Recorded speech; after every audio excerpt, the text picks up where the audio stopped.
Willie Sandry, the Thoughtful Upholsterer, with you for a quick setup guide on the Consew 339RB-4. That's a double needle walking foot machine. There's a good range of height adjustment with this K-leg set, and I like to place the bolts in the middle holes and raise it all the way up. That'll give you a finished working height, including the tabletop, of about 32 inches. Set the tabletop in place and get that roughly positioned. I usually start by setting the table with about an inch of overhang beyond the leg set. Additionally, I want to make sure that I have about an inch of clearance between this belt slot and the metal frame of the table legs underneath, and that's just to leave some room for your wire management. You might even elect to mount your servo motor just to help you fine-tune the position of your tabletop, and if you do that when you're installing the hardware for your servo, the rubber spacers go this way. That's kind of a vibration dampener between the table and the motor. Then a flat washer, lock washer, and finally the nut.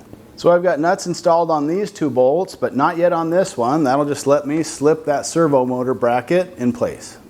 Some people like to install the servo motor with the tabletop flipped upside down, but I've always felt more comfortable just resting it on my knee as I thread in those 3 nuts on the carriage bolts.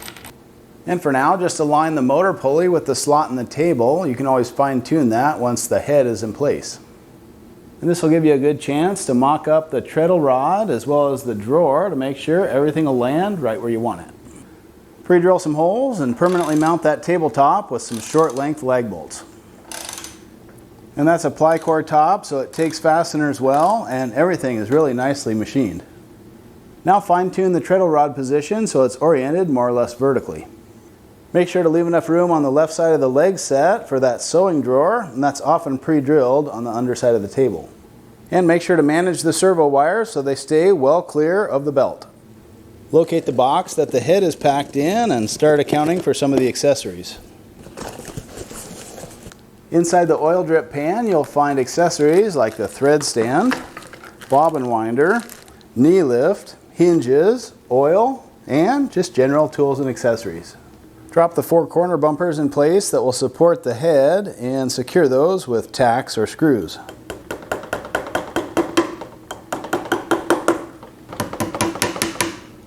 Looking at the parts of the triple thread stand, you get a tower, and that joins together with a coupling, and there's a thread arm that typically will be mounted below that joint, and a thread guide arm that will install near the top.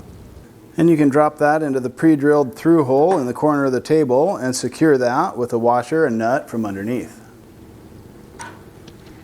And here's where installing that thread arm somewhere down below the joint in the tower just helps to remove some of the memory from the thread as it heads down to the machine.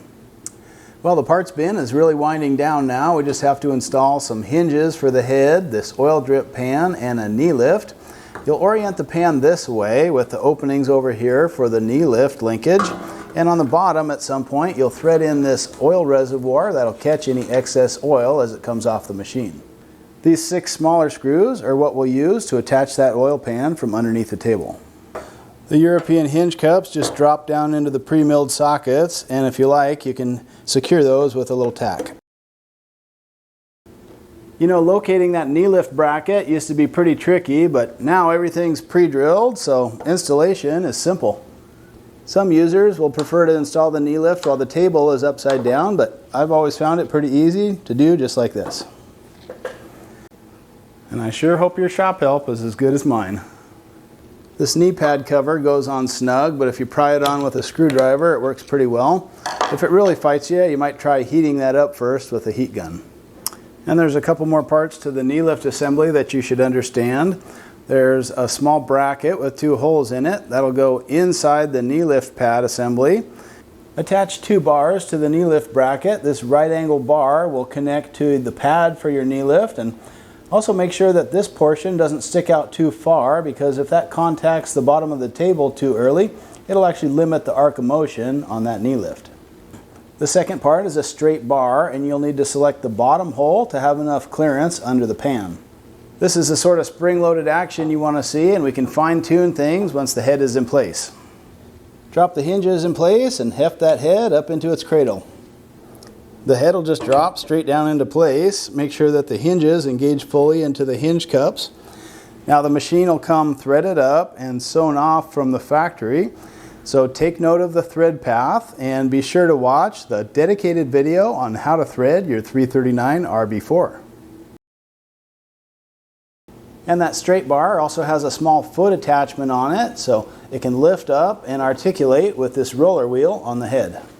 And you'll know you have that knee lift set correctly when you can raise the presser foot by hand and then drop it back down with the knee lift. Be sure to oil your machine at all the indicated points, including this Centralube system for semi-automatic lubrication.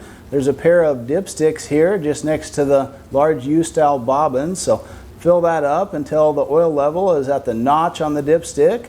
Do that on both sides. There's 2 reservoirs, and that's a good way to get started. And also fill this reservoir on top of the machine until the oil level is between the red marks. Choosing the right V-belt length can be a little bit of a guessing game, but with this machine and a standard servo with 75mm pulley, the best length was 40 inches. And then start by installing the belt from the top and then slide it down. From there, just tip the machine back and slip it around the motor pulley like normal. And reinstall that upper belt guard with the 2 screws it came with. Install the bobbin winder by inserting it partially into that guard, and with the wheel retracted you want to have it close to the belt without touching it, and install that with 2 screws.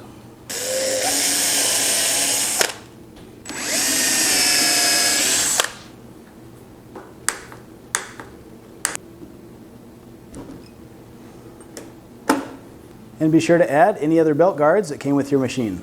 And don't forget a good accessory light. My favorite is this cool light because it has a clamp-on design, so you won't have to drill into your table, and it'll plug straight into your servo motor.